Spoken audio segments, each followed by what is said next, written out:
ဆောင်သည့်နှင့်ရွာဦးကြောင့်အနီးရှိထိုတောအုပ်ကြီးမှာပုံမှန်ထက်ပို၍တိတ်ဆိတ်သွားလေရှိသည်ရွာသားများကဥစ္စာဆောင်မွေကြီးရှိသည်ဟုကြောင်ရွံ့ကြတော်လဲဘာထူးဆိုသူမှမူထိုစကားကိုအယုံကြည်မရှိသူလည်းဖြစ်သည်ဘာထူးသည်ရွှေရောင်ငွေရောင်တို့ဤတောက်ပခြင်းကိုသာအသက်ထက်ပိုမျက်နှာသူဖြစ်ပြီးတနေ့တွင်ထိုတိုက်ကိုတူးဖော်ရန်ဆုံးဖြတ်ထားသူလည်းဖြစ်သည်ဘာထူးမင်းဒီအလုပ်ကိုရလိုက်ပါငါစကားကိုနားထောင်အဲ့ဒီနေရာကလူသားတွေလာရောက်ဖို့မဟုတ်ဘူးဟုရွာထဲမှာတက်ကြီးဝါကြီးများကသတိစကားပြောတော်လေဘာထူးဟာတစ်ချက်သာပြောလိုက်သည်သူသည်ပေါက်ပြားတစ်ချောင်းမိအိမ်တစ်လုံးနှင့်အတူထိုနေရာကိုညတကောင်ရန်တွင်တွားရောက်ရန်ပြင်ဆင်နေတော်သည်ည10 နာရီလာရောက်မရှိသည့်ထိုညတွင်ဘာထူးသည့်ရွာထိပ်ရှိအိုဟောင်းနေသောတပင်ကြီးစီသို့ချင်းကပ်သွားသည်ထိုနေရာတွင်တီရှိနေသောရှေးဟောင်းကြောက်တိုင်သည်မြေကြီးထဲသို့နှင့်ဝင်နေသည်ဘာထူးသည့်ပေါက်ပြားကိုမြေကြီးထဲသို့ဆိုက်လိုက်သောအခါထူးဆန်းသောဒုက္ခမှုတစ်ခုကိုခံစားလိုက်ရသည်မြေကြီးသည်ပုံမှန်ထက်ပို၍ပြောနေတကယ်သို့ရှိလာသည်ဟေးဘာတူလဲဘာထူးသည့်ပဝန်းကျင်ကိုဝေဝဲကြည့်လိုက်သည်တောအုပ်ထဲမှအတန်တချို့ထွက်ပေါ်လာသည်သို့တော်သူရဲ့လောဘသည်ကြောက်စိတ်ကိုလွှမ်းမိုးထားသည်သူသည်မြေကြီးကိုဆက်၍သာတူးလိုက်သည်တပေခန့်တူးပြီးသည့်အချိန်တွင်တော့မာကျော်သောအရာကြီးတစ်ခုကိုထိမိလိုက်တန်တစ်ခုပေါ်လာသည်ရပြီရွှေအိုးကြီးပဲဖြစ်ရမယ်ဘာတူရဲ့မျက်လုံးများကတောက်ပါသွားသည်သူသည်ပို၍အားတုန်ခေါ်ဆိုင်တူးဖော်လိုက်သည်သို့တော်သူတူးနေသည့်နေရာ၏ဘေးပတ်လည်တွင်ထူဆန်းသောအငွေအသက်များစတင်ဖြစ်ပေါ်လာသည်မီးအိမ်၏အလင်းရောင်သည်လည်းရုတ်တရက်မှိန်ဖြောသွားတော့သည်ဘာထူသည်မြေကြီးအောက်မှအရာတစ်ခုကိုဆွဲထုတ်လိုက်သည်ထိုအရာမှာရွှေအိုးမဟုတ်ဘဲအနက်ရောင်ကြောက်စိမ်းဖြင့်ပြုလုပ်ထားသောခေါင်းတလားပုံစံအသေးစားတစ်ခုဖြစ်လိုနေသည်ထိုတစ်ချိန်တွင်ပင်တောအုပ်ထဲမှတရွာရွာမြည်တမ်းကိုသူကြားလိုက်ရသည်ရုတ်တရက်ဘာထူ၏နောက်ကျောတွင်ရေခဲတစ်တာကဲ့သို့အေးဆက်သောလေထုတစ်ခုတိုးဝင်လာသည်သူလဲကြည့်လိုက်သောအခါထိုထဲသောတပင်ကြီး၏ပေါ်တွင်အလွန်ကြီးမားသောငွေကြီးတစ်ကောင်၏မျက်လုံးနှလုံးမှာစုံမီများကဲ့သို့တောက်ပနေသည်ကိုတွေ့လိုက်ရသည်မွေ၏အကျေးခွန်များမှာအမောင်ထဲတွင်တလက်လက်တောက်ပနေပြီးသူ၏ရှာသည်ဘာထူ၏လေပင်နာအထိသို့ရောက်ရှိလာသည်ငါရဲ့ပိုင်ဆိုင်မှုကိုဘာလို့လာထိရလဲဒီလူသားအတော်မိုက်မဲလာ၏လားအတန်မှာလူသားစကားမဟုတ်တော့လေဘာထူ၏အုံနောက်ထဲသို့ဓာတ်ရိုက်ရောက်လာသည်ဘာထူသည်ကြောက်လန့်တကြားနောက်သို့ဆုတ်လိုက်သည်ပေါက်ပြားသည့်မြေပြင်ပေါ်သို့ပြုံးကျသွားခဲ့ပြီးဘာထူသည်ထွက်ပြေးရန်ပြင်ဆင်တော်လဲခြေထောက်များမှာမြေကြီးထဲတွင်မြင်းမြန်စွာဆွဲကပ်လိုနေသည်မွေကြီးသည်တပင်ပေါ်မှဖြင်းညင်းစွာဆင်းလာသည်သူ၏ကိုယ်လုံးမှာရွာထိပ်ရှိတပင်ကြီး၏လုံးပတ်ထပ်ပင်ပို၍ကြီးမားနေသည်ဘာထူ၏နှလုံးခုန်တမ်းမှာရင်ဘတ်ထဲကထွက်မတက်မြန်ဆန်နေပြီးသူ၏ခန္ဓာကိုယ်တစ်ခုလုံးချွေးစေးများဖြင့်ဆူရွှဲနေတော့သည်မင်းဟာဥစ္စာဆောင်မယ်ဘာထူရဲ့အတန်မှာတုံရင်လိုနေသည်မွေကြီးသည်ဘာထူကိုစိုက်ကြည့်ကမင်းရဲ့လောဘကိုငါသိတယ်မင်းကိုဒီနေရာကနေအသက်ရှင်လျက်လွှတ်ပေးဖို့ဆိုရင်မင်းရဲ့အမတ်တရားတစ်ခုကိုပေးဆက်ရလိမ့်မယ်ဟုထိုးလေးပြောလိုက်သည်ဘာထူသည်ကြောက်လန့်နေတော့လေဘာကိုပေးဆက်ရမှာလဲမွေကြီးဤမျက်လုံးများသည်ရုတ်တရက်အနီရောင်အဖြစ်ပြောင်းလဲသွားသည်မင်းရဲ့အချစ်ဆုံးအရာဒါမှမဟုတ်မင်းရဲ့အသက်ကိုရွေးချယ်ပါဟုချိန်ချောက်လိုက်သည်ဘာထူသည်အသက်ရှူရပင်ခက်ခဲလာသည်သူသည်အဖြေကိုမပေးနိုင်ပဲထိတ်လန့်နေစေပင်ထိုအချိန်တွင်ပင်ဘာထူဤမိအိမ်မှာလုံးဝငြိမ်သွားပြီးတောအုပ်ကြီးတစ်ခုလုံးအမှောင်ထုထဲသို့နှမောသွားတော့သည်သူ၏ရင်ထဲတွင်ကြောက်စိမ့်နှင့်အတူနောင်တတရားတို့တပြိုင်နက်တည်းပေါ်လာသည်အမောင်ထုထဲတွင်ဘာထူရဲ့နှလုံးဟုန်တမ်းမှာဒရန်တီးတကဲ့သို့ကျဲလောင်နေသည်မိအိမ်ငြိမ်သွားပြီးတဲ့နောက်စက္ကန့်အနေငယ်အကြာတွင်တောအုပ်ကြီးမှလုံးဝတိတ်ဆိတ်သွားတော့သည်ထိုတိတ်ဆိတ်မှုကပို၍ကြောက်မက်ဖွယ်ကောင်းလာသည်ရုတ်တရက်ဘာထူရဲ့ဘေးပတ်လည်တွင်မီးစိမ်းအောင်လင်းတန်းများပေါ်လာပြီးမွေကြီးဤပုံရိပ်မှာသူ့မျက်နှာနှင့်တလက်မအကွာတွင်ရှိနေသည်မင်းရဲ့အဖြေကိုငါစောင့်နေတဲ့ဘာထူမွေကြီးရဲ့လေသာမှာအေးဆက်ဆက်နဲ့တုန်ခါနေသည် ဘာထူးမှကြောင်းလန့်နေတော့လေသူ့စိတ်ထဲတွင်ရွှေရောင်ငွေရောင်နှုတ်ဤတောက်ပမှုကတဖြည်းဖြည်းမှိမ့်မှိန်သွားတော့သည်သူသည်မိမိကိုပြန်မေးမိသည်ရွှေအိုးအတွက်နှင့်သူ့အသက်ကိုဆွန်ရမည်လောသို့မဟုတ်သူအလွန်ချက်မြတ်နိုးသောသူမိခင်၏လက်စွပ်ကလေးကိုသာဆွန်လွှတ်ရမည်လောထိုလက်စွပ်ကလေးမှာသူမိခင်မသေးဆုံးမီကားပင်ပေးအပ်ခဲ့သောတခုတည်းသောအမတ်တရားဖြစ်လို့နေသည်ကျွန်တော်ပေးဆက်ပါမယ်ဟော်ဒီလက်စွပ်ကိုယူလိုက်ပါတော့ဘာထူဟာသူ၏လက်ညှိုးတွင်ဝစ်ဆင်ထားသောပတ်တီးပတ်ထားတဲ့မိခင်ရဲ့လက်စွပ်အဟောင်းလေးကိုချလိုက်သည်မွေကြီးက၎င်းကိုစိုက်ကြည့်လိုက်ရာလက်စွပ်မှလေထဲတွင်မျောလွင့်သွားပြီးမွေကြီး၏ပါးစပ်ထဲသို့ရောက်ရှိလိုသွားပြီကောင်းပြီမင်းရဲ့လောဘကိုအဆုံးသတ်လိုက်ပြီ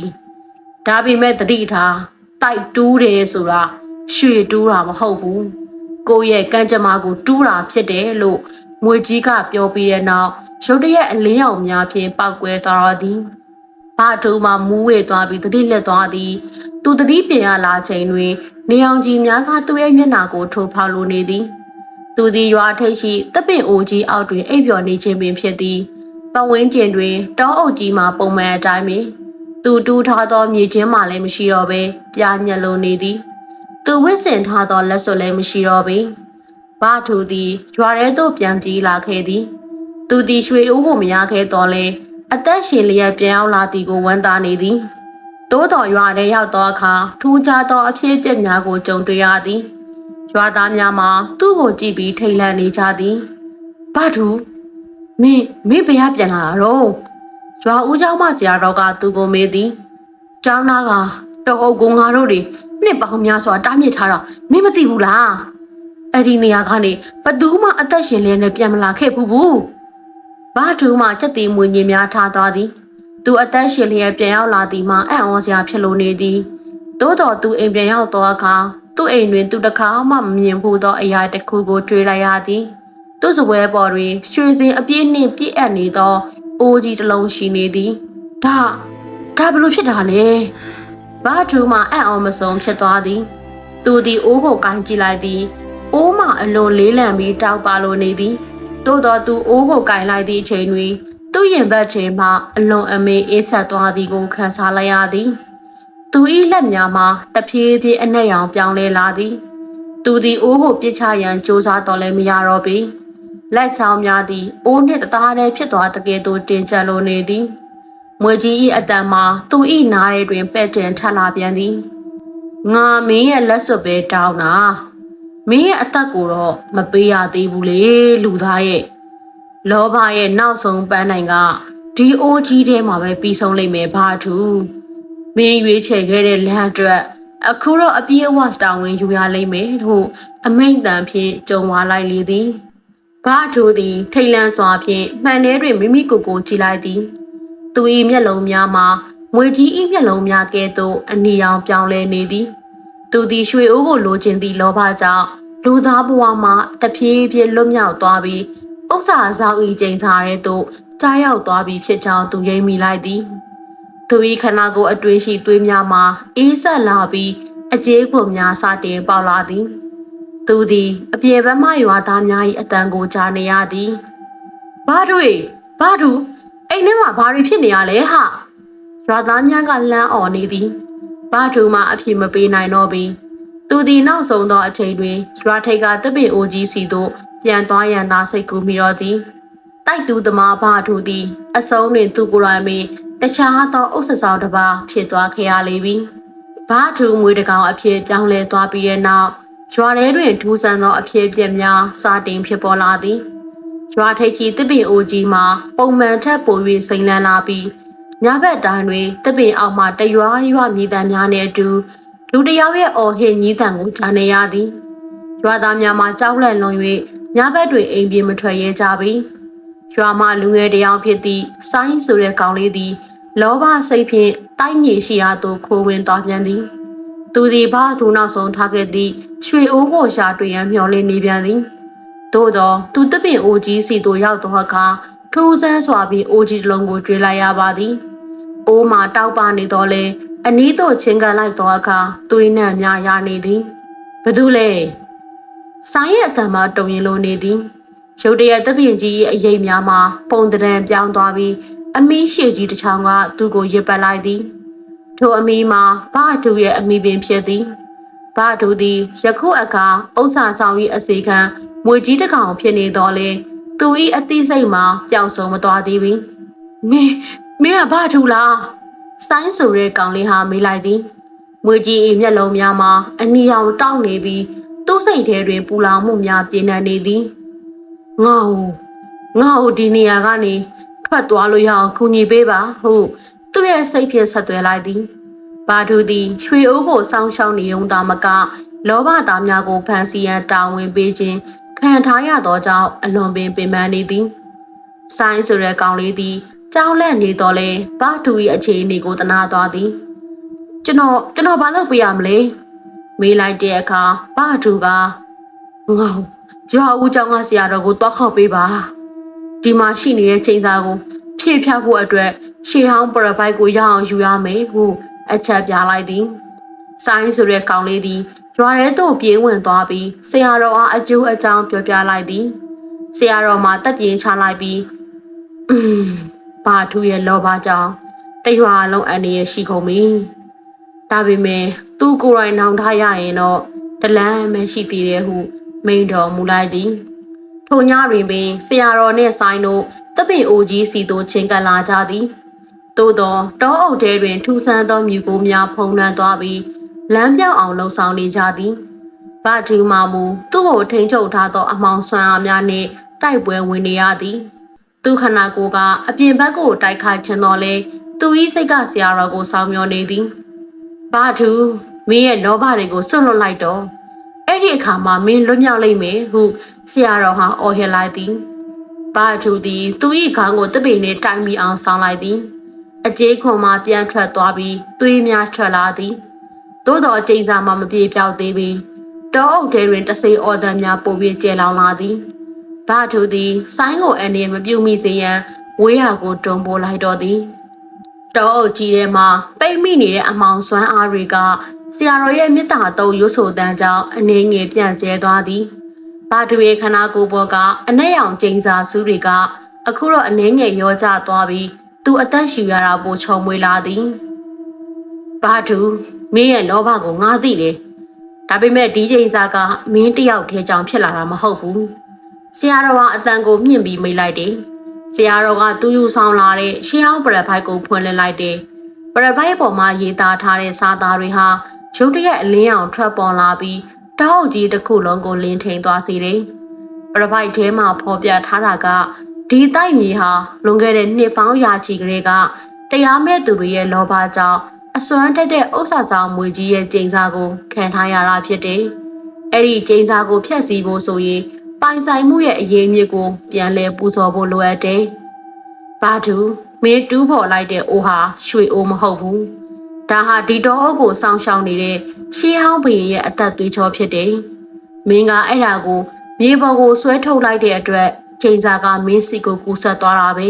။ဆရာတော်ရဲ့စကားကြောင့်ဘာတူတယောက်အကြီးကျယ်တုန်လှုပ်သွားတယ်။သူလိုချင်နေတဲ့ရွှေတွေကအမှန်တော့ချိန်စာတွေပဲ။ဘာတူဟာမွေးခန္ဓာကိုယ်ကနေအားနည်းစွာနဲ့လှုပ်ရှားလိုက်တယ်။သူ့မျက်လုံးထဲမှာမျက်ရည်စက်တွေစီကြလာတယ်။သူဘာလို့အတလောက်တောင်လောဘကြီးခဲ့ပါလေလို့တွေးတော်မိတယ်။ကျွန်တော်ဘာဆက်လို့ရမလဲဆရာတော်။ကျွန်တော်ကိုအဆုံးစီရင်လိုက်ပါတော့။ဘာတူဟာတိုးညင်းစွာနဲ့ရှောက်ထားလိုက်တယ်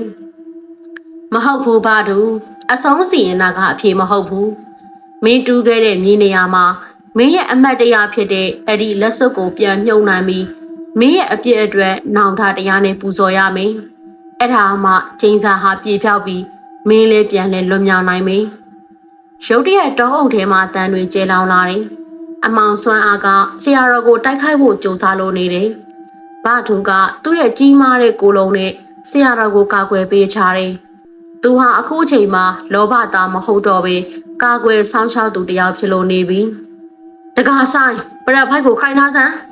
ဆရာတော်ဟာအမိတ်ပေးလိုက်တော်မူတယ်။ဆိုင်ဟာကြောင်းလန့်နေပေမဲ့ပရာပိုက်ကိုတင်းတင်းကြပ်ကြပ်ကင်ထားတယ်။စာသားတွေကနေအလင်းရောင်တွေထွက်ပေါ်လာပြီးအမောင်စွမ်းအားတွေကိုနောက်ဆုံးသွားစေတယ်။ဘာတူအခုသွားမင်းရဲ့လက်စွပ်ကိုပြန်ယူပြီးအဲ့ဒီနေရာမှာတွန်းမြုပ်နှံလိုက် ဘာထူကခေါင်းငိမ့်ပြီးအမြန်ဆုံးတွားသွားလိုက်တယ်။သူ့ရဲ့ခန္ဓာကိုယ်မှာဒဏ်ရာတွေများပြားနေပေမဲ့သူ့ရဲ့စိတ်ထဲမှာတော့တခုတည်းသောမျှော်လင့်ချက်ရှိနေတယ်။အဲ့ဒါကတော့သူပြန်လဲလွတ်မြောက်ဖို့ပါပဲ။ဒါပေမဲ့အဲ့ဒီနေရာမှာသူ့ကိုစောင့်ကြုံနေမဲ့အရာကဘာလဲဆိုတာဘယ်သူမှမသိနိုင်ကြသေးပါဘူး။ဘာထူသည်ဒဏ်ရာဒဏ်ချက်များကြမှတပင်အိုကြီးစီတို့အသက်ကိုလူကတွားသွားနေသည်။သူ၏ခန္ဓာကိုယ်မှာသွေးဆက်များကမြေပြင်ပေါ်တွင်အစင်းချောင်းရာများထင်ကြံနေတော့လဲသူမရက်နာခဲ့ပြီထိုတပင်အိုကြီးဤအောက်ခြေရှိကျင်းဟောင်းနေရာတွင်သူဤမိခင်လက်စွပ်လေးသည်လာရောင်ကိုအမိပြု၍မှိန်ဖြောဖြောတောက်ပနေသည်ကိုတွေ့လိုက်ရသည်ကျွန်တော်နားလဲပြီလောဘဆိုတာကိုတတ်တဲ့ဓာတ်တစ်လက်ပါပဲဘာတူဟာအတန်မထွက်ပဲစိတ်ထဲမှာတူတူလေးနောင်ထားရမိသည်သူ၏စိတ်ထဲတွင်လောဘကြောင့်အမောင်ဖုံးခရသည့်အချိန်များအမေလက်စွပ်ကိုတံမိုးမထားခဲ့မိသည့်နောင်တများဟာရေလှမ်းကြီးမပမာပဲတင်ထန်နေသည်သူသည်လက်စွပ်ကိုပါဇက်ဖြင့်တတိကြီးစွာကိုက်ချီလိုက်ပြီးကျင်းထဲသို့ဖြင်းညင်းစွာပြန်လည်မြုံနှံလိုက်သည်လက်စွပ်ကိုမြေကြီးထဲထဲလိုက်သည့်ခဏ၌ပင်ကောင်းကင်ယံမှလာရောက်သည့်တပည့်အိုကြီးစီသို့တတဲ့ချရောက်လာပြီးတောအုပ်တစ်ခုလုံးအလင်းအောင်များဖြင့်ဖုံးလွှမ်းသွားတော်သည်ဘာတူ၏မွေးခန္ဓာကိုကြီးသည်အလင်းတန်းများကြားတွင်တဖြည်းဖြည်းချင်းပျော်ဝင်သွားတော်သည်သူ၏အကျေးခွင်များကျွေမွသွားပြီးတဲ့နောက်လူသားပုံစံအတိုင်းပြန်လဲပေါ်လာသည်သို့သောသူသည်အသက်ရှင်လျက်ပြန်မလာခဲ့ပေသူသည်တပင်အိုကြီးနှင့်တသားတည်းဖြစ်သွားခဲ့တော်သည်နောက်တစ်နေ့မနက်ရွာသားများကတပင်အိုကြီးအောက်သို့စိုးရိမ်တကြီးရောက်လာကြသည်သို့သောထိုနေရာမှာကြောက်စရာကောင်းသောနေရာမဟုတ်ဘဲအလွန်တရာငြိမ်ချမ်းလိုနေသည်တပင်အိုကြီးအခြေတွင်ဘာဒူ၏ပုံတူရုပ်ထုလေးတစ်ခုနှင့်အတူသူ၏မိခင်လက်စွပ်ကလေးမှာမြေကြီးပေါ်တွင်တင်ထားသည်ရုပ်ထု၏မျက်နှာမှာကြောက်စရာမကောင်းတော့ပဲငြိမ်းချမ်းစွာအိပ်စက်နေဟန်ရှိသည်ဘာဒူမင်းတကယ်ပဲပြန်မလာနိုင်တော့ဘူးလားဆိုင်ရမျက်ရည်များဖြင့်မေးလိုက်သည်ဆရာတော်ဟာတက်ပြင်းချရင်တကာဘာဒူကလွတ်မြောက်သွားတာပါသူဟာဒီရွာအတွက်နောက်ထပ်လောဘရဲ့ဆိုးကျိုးကိုတတိပေးမဲ့အထိမ်မှဖြစ်သွားခဲ့ပြီသူရှာဖွေခဲ့တဲ့ရွှေအိုးတွေကအတိတ်ပဲမရှိဘူးဆိုတာကိုသူနောက်ဆုံးမှနားလည်သွားခဲ့တယ်ဟုမိန်တော်မူလိုက်သည်ထိုနေ့မှစ၍ရွာသည်လောဘ၏အမောင်တူမှလွတ်မြောက်သွားတော်သည်လူငယ်များမှလည်းရွှေငွေကိုလောဘမကြည့်တော့ပဲမိမိတို့၏လောက်အားဖြင့်သာရိုးသားစွာရှာဖွေစားတောင်းကြတော့သည်တပင်အိုကြီးသည်လည်းအမောင်တော်အုံမဟုတ်တော့ပဲရွာသားများလာရောက်အနားယူနိုင်သည့်နေရာတစ်ခုဖြစ်လာတော့သည်ဘာဒူရဲ့ဇလံသည်ရွာဤပုံမြင်အဖြစ်နှစ်ပေါင်းများစွာတန်ရစ်ခဲ့တော်သည်ရွာသားများကတိုက်သူသမားဘာဒူဆိုသည့်နာမည်ကြားတိုင်းအမြဲတတိယချသည်သူ၏လောဘသည်အဆုံးသက်သွားတော်လဲသူ၏နောင်တနှင့်သူပေးခဲ့သည့်သင်ခန်းစာများသည်ရွာသားများ၏နှလုံးသားတွင်အမြဲတမ်းအသက်ဝင်နေလိမ့်မည်လောဘသည်လူကိုအချိန်တိုအတွင်းချမ်းသာစေနိုင်တော်လဲအေးချမ်းမှုနှင့်လူတံမိုးကိုမူအချိန်တိုအတွင်းမှာတွင်လူယူသွားတတ်ကြောင်းဘာထူဤဇလံကတတိပြခဲ့လေပြီ။ရွာသူရွာသားများသည်ဘာထူရဲ့ရုပ်ထုရှိတွင်မေတ္တာပို့သားပေးကြသည်။လောဘမရှိသောဘဝသည်သာအကောင်းဆုံးဖြစ်ကြောင်းကိုတပင်အိုကြီးကတတိပြုနေပြီ။ဘာထူသည်အမောင်ထဲတွင်လောဘကိုရှာဖွေခဲ့ပြီးနောက်ဆုံး၌တော့အလင်းထဲတွင်ငြိမ်းချမ်းခြင်းကိုရှာဖွေတွေ့ရှိသွားခဲ့လေပြီ